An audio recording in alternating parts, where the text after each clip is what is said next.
Hello and welcome to ThePrint Pre-Truth. I am Tarannum Khan and today I'll give you an insight into our new video offering on Pre-Truth, where our teams of reporters and editors bring to you witty and significant snippets from the world of politics and government. Let's start with the 360-degree problem being faced by the Modi government, where it seems to have tied itself in a knot over its contentious 360-degree appraisal process for impaneling bureaucrats to the post of Joint Secretary and above, after the Department of Personnel and Training failed to provide all records of its process and decision-making for the empanelment of Uttarakhand cadre Indian Forest Service officer Sanjeev Chaturvedi to the Joint Secretary post as directed by the Uttarakhand High Court in September. The court last Wednesday issued a contempt notice to Department Secretary Vivek Joshi in the matter. Joshi has been directed to respond in a week, and the next date of hearing in the case is 19 December.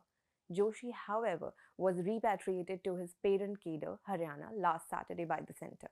The court's move followed the contempt petition filed by Chaturvedi against Joshi for failing to provide all the records related to his empanelment. In 2022, Chaturvedi was denied promotion to the Joint Secretary post after failing the contentious 360-degree appraisal process. Meanwhile, a section of civil servants believe the centre's growing unease over the Chaturvedi affair is only understandable. However, last October, when Chaturvedi's case first came up before the Central Administrative Tribunal's Nainital Circuit Bench, the centre in an affidavit denied that there is something called a 360-degree system for evaluating bureaucrats, a complete U-turn on the informal evaluation system that the centre started in 2016. Earlier, the government, in response to the parliamentary questions, accepted that it had started the system. Now let's move on to Robbin Sharma's AIADMK challenge. The party is in the final stages of hiring Robbin Sharma's Showtime consultancy firm to help the party in its campaigning for the 2026 Tamil Nadu Assembly election. Sharma, a former director of the Indian Political Action Committee, the brainchild of ex-poll strategist Prashant Kishore, was instrumental in recreating the Telugu Desam Party's image and ensuring its victory in the Andhra Pradesh Assembly election this year. After leaving IPAC in 2017, Robbin Sharma worked as a campaign manager for Congress in the 2019 Lok Sabha elections.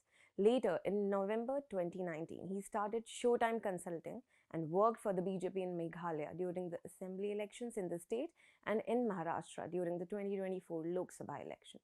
The notable part about Sharma likely signing the deal with the Edapadi Palaniswamy-led AIADMK is that it comes after his former organization, IPAC, which was also negotiating with the party, pulled out of any such deal with the party. As it is, he will have a tough task ahead, revitalizing a party that seems to be struggling to put up a fight against the ruling DMK. Moving on, before filing election affidavits, all politicians make a beeline to clear any pending dues for not having to declare them as liabilities to the Election Commission. Have you ever heard of a politician who had to pay a hefty bill for an alleged overstay in a government residence? Well, there is one political leader from Mahavikas Aghadi who had to pay Rs 15 lakh for allegedly overstaying in a government residence in South Mumbai. He, when the MVA government came to power, decided to get his official residence renovated before moving in.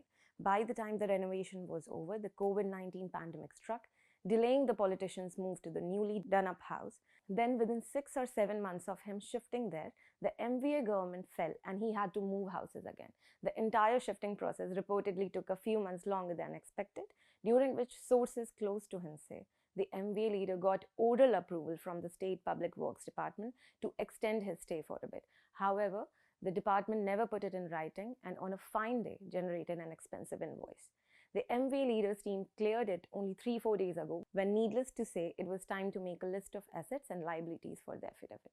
Now, with the assembly elections in Maharashtra and Jharkhand right around the corner, attendance in standing committee meetings has dropped as members are busy campaigning for the BJP and the Congress, among other parties.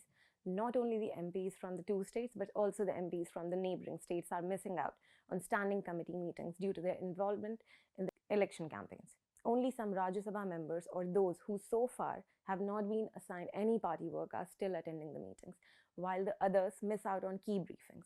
For instance, the External Affairs Standing Committee meeting held last Friday saw the Foreign Secretary briefing members about the status of the war Israel is waging in Gaza and the progress made in India-China talks. However, many members remained absent due to their election duties.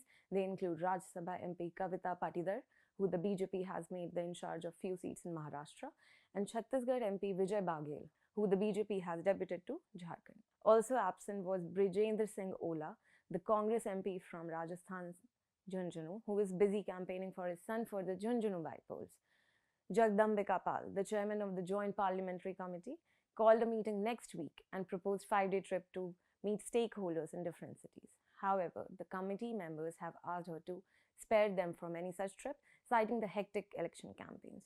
On the other hand, MP from Shiv Sena Arvind Sawant, who is also campaigning in Maharashtra, attended the External Affairs Standing Committee meeting last Friday.